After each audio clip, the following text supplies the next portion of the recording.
Hello students, welcome to my channel Sumit sir's Harshit academy.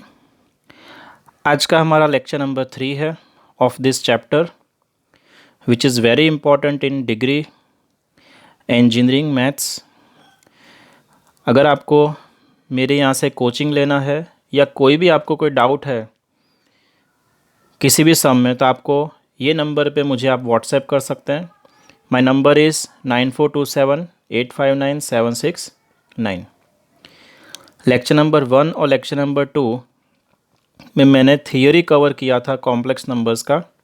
इस lecture से हम लोग एग्जांपल्स देखने वाले हैं और ऐसे एग्जांपल्स करेंगे जिससे कि आपका एक तो फंडामेंटल क्लियर हो, दूसरा यूनिवर्सिटी के लिए जो इम्पोर्टेंट है उसी पे हम लोग ज़्यादा फोकस करेंगे, राइट। तो चलो स्टार्ट करते हैं। First example,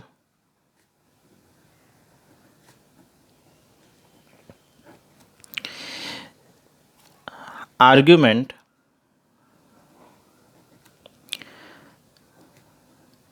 Z1 Z2 equals to argument Z1 plus argument Z2। Question justify.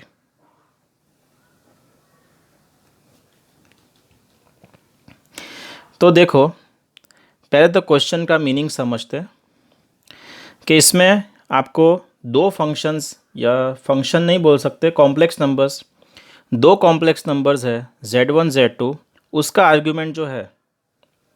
अब आर्ग्यूमेंट क्या होता है तो इससे पहले वाले लेक्चर्स में भी मैंने कवर किया है, इसमें भी आपको समझाऊंगा।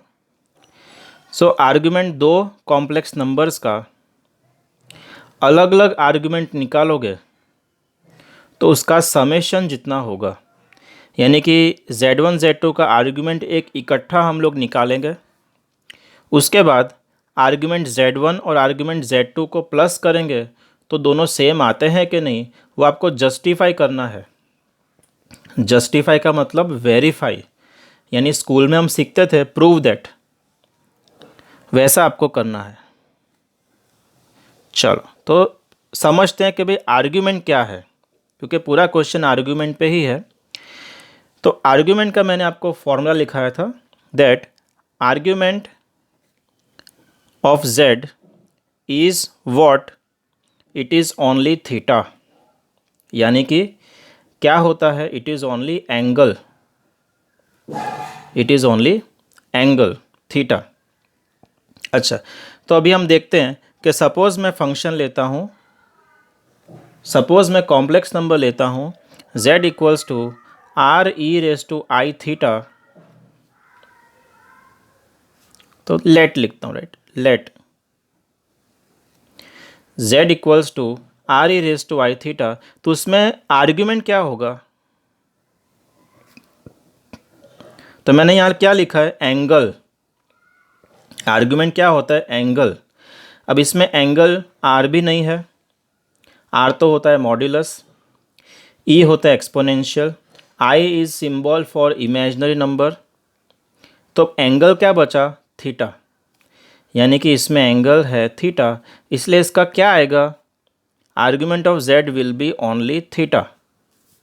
समझ लो ध्यान से, मैं क्या बोलना चाहता हूँ कि कोई कॉम्प्लेक्स नंबर लिया है, आपको बोले कि उसका आर्ग्यूमेंट फाइंड करो, तो आपको करना एक ही चीज़ है, इसमें आपको एंगल ढूंढना है कि एंगल कहाँ है। तो हमने ढूंढा एंगल ये है, तो वही एंगल को हम लोग आर्ग्यूमेंट बोलते हैं। सिंपल सी बात। तो बोले आर्ग्यूमेंट क्या है, इट इज़ एन एंगल, और एंगल इस क्वेश्चन में क्या किससे डिनोट किया है, थीटा से, राइट। अच्छा, ये आपको मैंने बेसिक समझा दिया। अच्छा, अभी हम इन तीनों का अलग अलग फाइंड करेंगे। सबसे पहले मैं आर्ग्यूमेंट ऑफ Z1 फाइंड करता हूँ, तो मैं लिखता हूँ कि late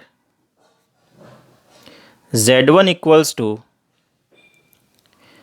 are E raise to I theta 1 and Z2 equals to R E raise to I theta to.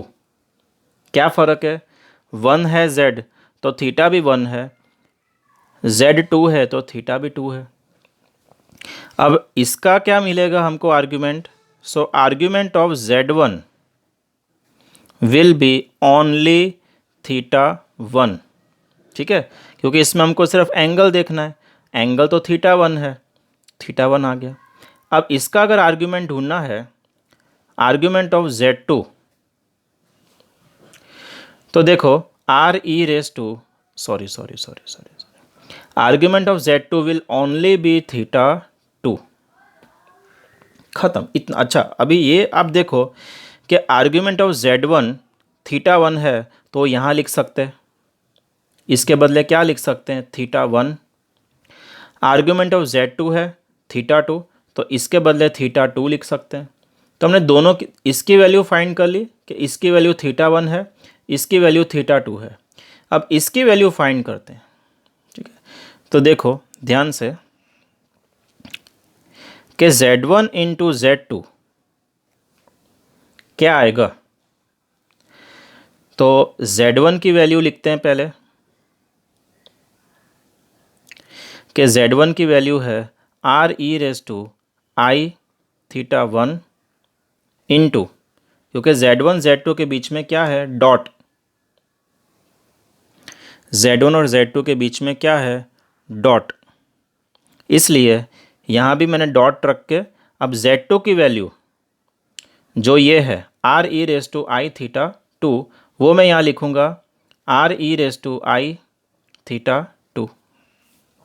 Right, बहुत सिंपल है। z1 की वैल्यू लिख दी, z2 की वैल्यू लिख दी। अब करना क्या है? अब देखो आपको यहाँ भी r मिल रहा है, यहाँ भी r मिल रहा है, तो आप एक काम करो, इसको 1 दे दो r1 और इसको r2 दे दो, क्योंकि r² नहीं करना है, क्योंकि ये z1 का मॉडुलस अलग होगा, z2 का अलग होगा, इसलिए मैंने उसको इस तरह से लिखा है। ठीक है, हाँ आप यहाँ भी कर सकते हैं, यहाँ भी 1 कर सकते हैं, यहाँ पे भी 2 कर सकते हैं, no problem, not an issue. हमको तो सिर्फ थीटा से मतलब था।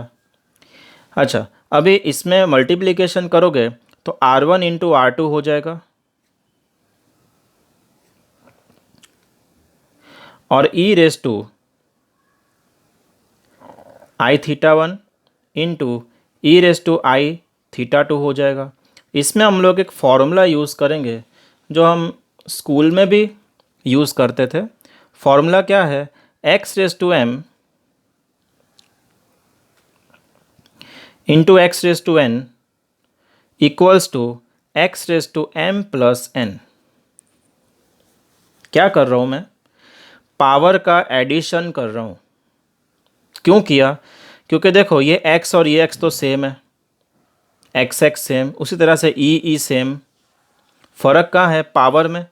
This is theta 1, this is theta 2। तो यही हम लोग फॉर्मूला यूज़ करेंगे। तो इसमें कैसे m प्लस एन हो गया, तो इसमें ये और ये दोनों का क्या होगा? प्लस। ठीक है, देखो क्या होगा?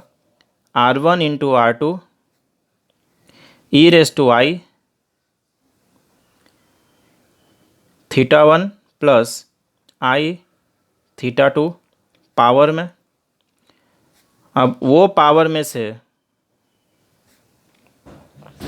आई अगर मैं कॉमन निकालूं तो क्या बचेगा? Theta 1 plus theta 2। तो यहाँ फिर से इसको z1 z2 यहाँ लिख देता हूँ। अब इसका आर्गुमेंट ढूंढना हो तो क्या करेंगे? तो वही हम मेथड यूज़ करेंगे जैसे इसमें क्या किया था। z1 was the complex number, तो जो एंगल है बस उसी को मैंने यहाँ लिखा था, तो उसको हमने बोल दिया आर्गुमेंट। अब इसमें आप z1 z2 है तो इसका आर्गुमेंट क्या निकलेगा? सिर्फ एंगल। तो यहाँ पे लिख देते हैं argument of z1 z2 will B only angle, और वो क्या आएगा? Theta 1 plus theta 2। समझ आ रहा है? थीटा 1 प्लस थीटा 2 ही आपका एंगल यानी कि आर्गुमेंट बनेगा। नाउ थीटा वन की वैल्यू जो है वो आपको ये यहाँ ओके ठीक है यहाँ पे डाल देना है, तो आ जाएगा आर्ग्यूमेंट z1। अब थीटा टू की वैल्यू हम यहाँ से लेंगे, तो ये गया यहाँ ओके, तो ये हो जाएगा आर्ग्यूमेंट z2। यानी मैं फिर से लिखता हूँ इसको नीचे, so argument of z1 z2 will be equal to argument of z1 plus argument of z2, और यही हमें चाहिए था। देखो बस फ़र्क इतना है कि यहाँ पे a कैपिटल लिखा है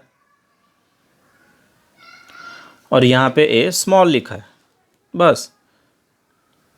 तो फॉर्मूला में तो हम स्मॉल ही लिखते हैं वैसे भी, तो कैपिटल लिखो या स्मॉल लिखो, वन एंड द सेम।